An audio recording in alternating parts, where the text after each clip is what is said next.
বন্ধুরা, আপনারা দেখতে পাচ্ছেন ঘানি ভাঙা সরিষার তেল। আর এই ঘানিটা অতীতে ছিল গরুর, আর এখন সেটা আধুনিকতার ছোঁয়ায় এখন ইজি বাইক দিয়ে ইজি বাইকের মেশিন এখানে সেট করা, আধুনিক পদ্ধতিতে তৈরি করা। আর এটির মাধ্যমে এখন সরিষার তেল পাওয়া যায়।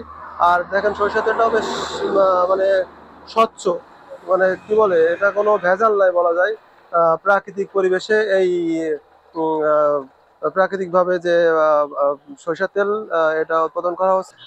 চাচা, এটা আপনি তো আগে গরুতে ব্যবহার করতেন, তাতে 1 কেজি সরিষার তেলে কয় টাকা খরচ করতো আনুমানিক?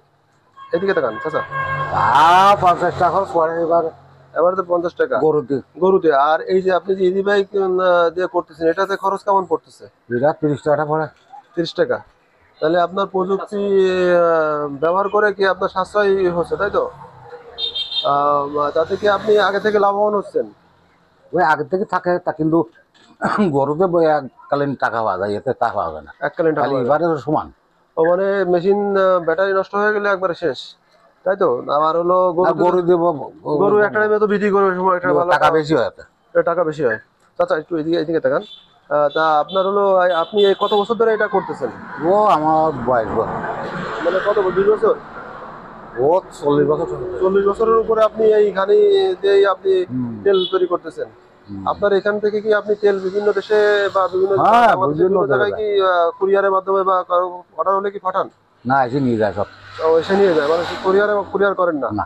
যদি কেউ কুরিয়ারে দিতে চায় সেক্ষেত্রে আপনি কিভাবে দিবেন? ও দরকার হয় এসে নিয়ে যাবে। দরকার এসে নিয়ে যাবে, তাই তো? আমি কোনো বিকাশও নেইনি। বিকাশ বা কুরিয়ার করে নেন না? না। কিন্তু আপনার সবচেয়ে যা প্রয়োজন এসে নিয়ে যাবে। আচ্ছা, আরেকটা বিষয় জানি, আপনার এই যে আপনি যে সরিষার তেলটা এখানে ঘানির মাধ্যমে করছেন, আমরা শুনি যেরকম 1 চাপ বা 2 চাপের তেলের, এটার কি কোনো ইহা আছে? না, এর কোনো চাপ না। ওই একবারে দেবো, একবারে ক্লিয়ার। একবারে দেবেন, একবারে ক্লিয়ার। 1 চাপ 2 চাপ এরকম কোনো না, ওটা হচ্ছে মেশিন স্পিলার। মেশিনে 1 চাপ বা 2 চাপ 3 চাপ স্পিলার হচ্ছে সরিষা দিয়ে খোল বেরিয়ে তেল বেরিয়ে, পরবর্তী আবার খোল দিয়ে। পূর্বপুরুষ আমার পরদাদার থেকে চলে আসছে, দাদা করেছে, বাবা করেছে, আমরা করেছি। এইদিকে দেখা। হ্যাঁ। তারপরে এই তেলটাও গুণগত মান বেশি ভালো। এটা কাঠের থেকে কাঠে চাপ লেগে তেল বেরোয়, তেলের মান পুষ্টি ঠিক থাকে। আর যেটা বড় মিলি মাড়াই করে 30 মোটরের চাপে, ওটা তেলের পুষ্টিমান কমে যায়, তার জন্য ওই তেলটা কম দাম বিক্রি করে। আমাদের 1-2 ফোঁটা করে পড়ে, এই জন্য আমাদের তেলের রেটগুলো বেশি। তেলগুলো মান ভালো। এই তেলগুলো বাচ্চাদের গায়ে মাখানোর জন্য, আচার বানানোর জন্য, খাওয়ার জন্য, আলু ভর্তা খাওয়ার জন্য বিভিন্ন প্রোডাক্টে এই তেলগুলো ব্যবহার করে। সাশ্রয়ভাবে খুব ভালো। এটা কতদিন পর্যন্ত রাখা যাবে? এটা রৌদ্র দিলে 6 মাস পর্যন্ত রাখা যাবে। রোদে দিলে কতদিন? 6 মাস পর্যন্ত রাখা যাবে। রোদে দিলে কতদিন পর রোদে দিতে হবে? ওই 15 দিন অন্তর কি 1 মাস অন্তর রোদে দিতে হবে কড়া করি। আর প্রথম রাখার সত্ত্বে 2 দিন রোদে রাখলে বেশি দিন রাখা যায়। যেগুলো মানে ফ্যাক্টরিতে তৈরি হয়, ওইটা থেকে এটা পার্থক্যটা কি? এই সরিষার তেল পার্থক্য এটা হলো মিলি লোহার সাথে লোহা ঘর্ষণে গরমে মাড়াই হয়ে যায়, ওই তেলের পুষ্টিমান থাকে না। আর এটা কাঠের থেকে কাঠের চাপ লেগে আস্তে আস্তে বেরোয়, এর জন্য তেলের পুষ্টিমান বেশি ভালো।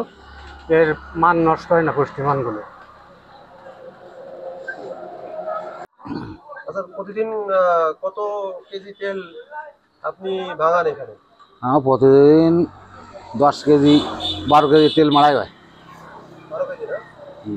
এই তেল কি আপনার থাকে না প্রতিদিনই ভাঙানোর আগে বিক্রি হয়ে যায়?